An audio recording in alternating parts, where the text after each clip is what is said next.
Sourav, breakfast কিন্তু ready.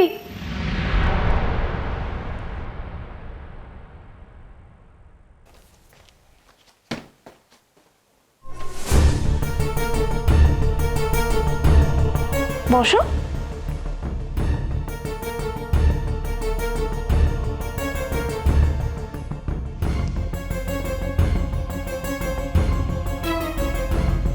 এগুলো কি?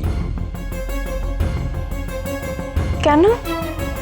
Breakfast, toast and omelette. তুমি কিরকম মেয়ে বলো তো মালবিকা?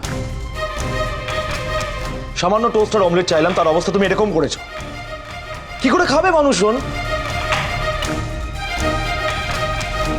মালবিকা, তুমি না নিজেকে ওয়াইফ বলো না আমার, প্লিজ।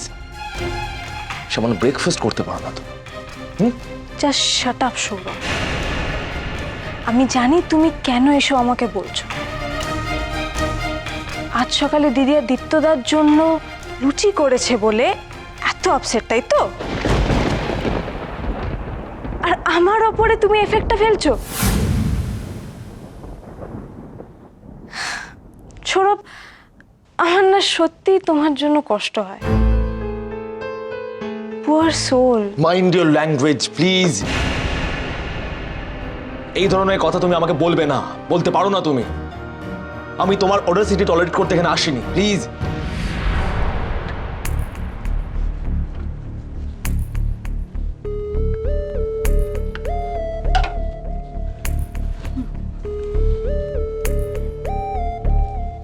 মিষ্টু, একবার একটু এদিকে আসবে প্লিজ? এটার উত্তর তুমি পরে পাবে। আসছি দিদিয়া। এ কি, তুমি আবার এগুলো করতে গেলে কেন? এই খাবারটা ওকে দাও, বলো যে তুমি এটা বানিয়েছো। আগেরটা শুধু রাগাবার জন্যে। ধরো। থ্যাঙ্কস। এক্স্যাক্টলি আমি এই কথাগুলোই বলবো।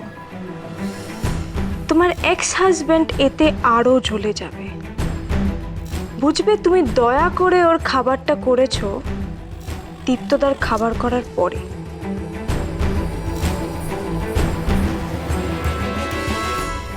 জাস্ট আমি সৌরভ, আমি আসলে তোমার সাথে মজা করছিলাম। তোমার রিয়েল ব্রেকফাস্টটা অ্যাকচুয়ালি দিদিয়ার কাছে ছিল। এই নাও, খেয়ে নাও।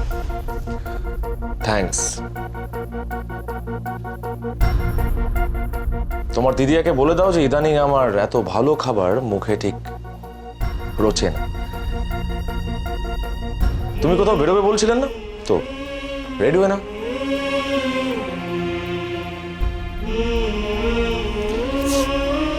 Thanks anyway.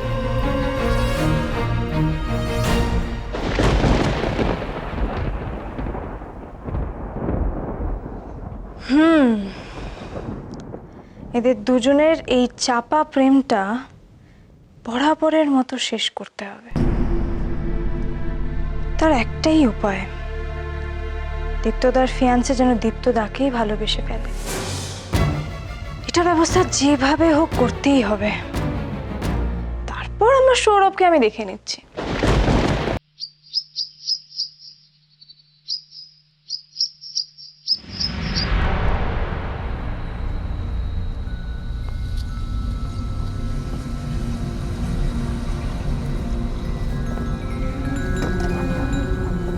লতা, লতা, এখানে আমি একটা নতুন বই রেখেছিলাম, দেখেছিস? হ্যাঁ, যাই। লতা, লতা, কি কি হয়েছে নাকি? দেবর্ষী দিদির জন্য একটা নতুন বই কিনেছিলাম, সেটা কোথায়? তোরা কেন আমার জিনিসে হাত দিস বলতো?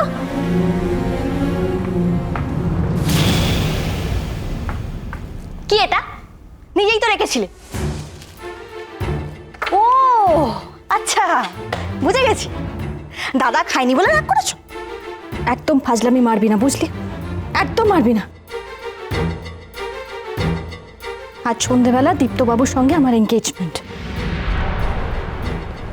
যে মানুষটা আমাকে এত কষ্ট দিয়েছে তার নাম মুখে আনাও পাপ। মাঝে মাঝে মনে পড়ে, কিন্তু সন্ধ্যের পর আর নয়। আরে শোনো, আজকের দিনে কোথায় যাচ্ছ তুমি? ভালো লাগছে না আমার এখানে থাকতে, আমি পারছি না থাকতে। বিকেলের মধ্যে ফিরে আসবো।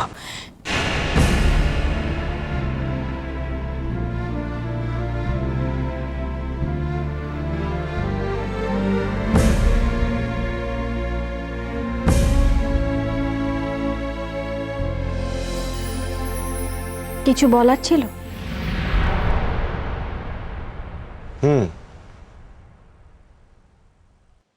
সরি। মানে মানে কাল রাত থেকে তোমার সঙ্গে যা ব্যবহার করে চলেছি তার জন্য আই এম এক্সট্রিমলি সরি। আমি মন থেকে সরি চাইছি। আসলে আমি না কিছুতেই মেনে নিতে পারছি না যে আজই তোমার সঙ্গে দীপ্ত চৌধুরীর এঙ্গেজমেন্ট।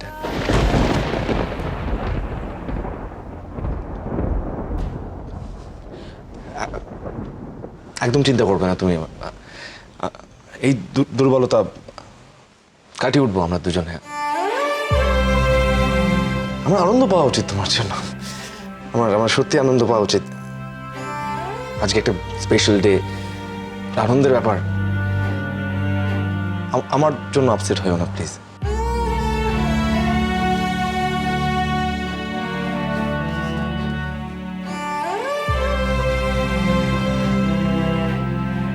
কেন কেন এত দুর্বল হয়ে পড়ছি আমি? কেন একের পর এক এমন ঘটনা ঘটে চলেছে? নিজের মনকে শক্ত করতে হবে, যেভাবে হোক।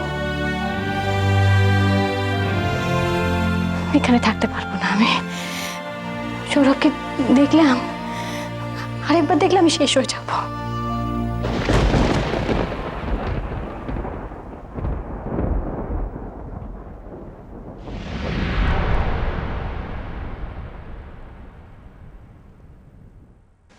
আসলে আমি না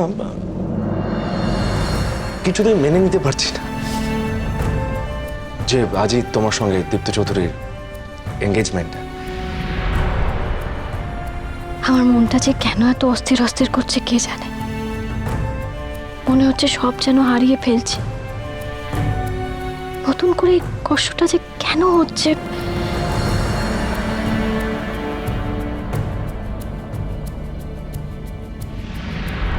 রামগরুরের ছানা, হাসতে তাদের মানা, হাসির কথা শুনলে বলে হাসবো নানা নানা।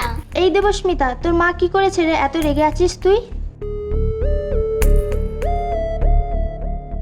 কোনো ক্ষতি হবে না, তুমি ওকে নিয়ে যাও তো। বলছিলাম একটু বেরোবে। তোর মা কি সিনেমার মতো করেছে রে? অন্য কোনো আঙ্কেলের সাথে চলে টলে গেছে? আরে কি করলে তুমি দেবস্মিতা? শোনো, দাঁড়াও আমার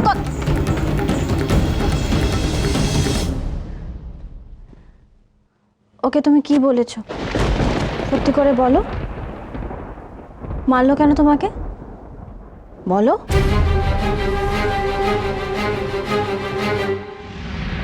আমি আছি তো তোমার পাশে। সোনা মা, একদম ভয় পাবে না। আমায় ছেড়ে চলে যাবে না তো মা? আর যাই হয়ে যাক না কেন, আমি আলোকে কখনো ভুলবো না। তুমি তো সব জানো। আমার কি করা উচিত এখন?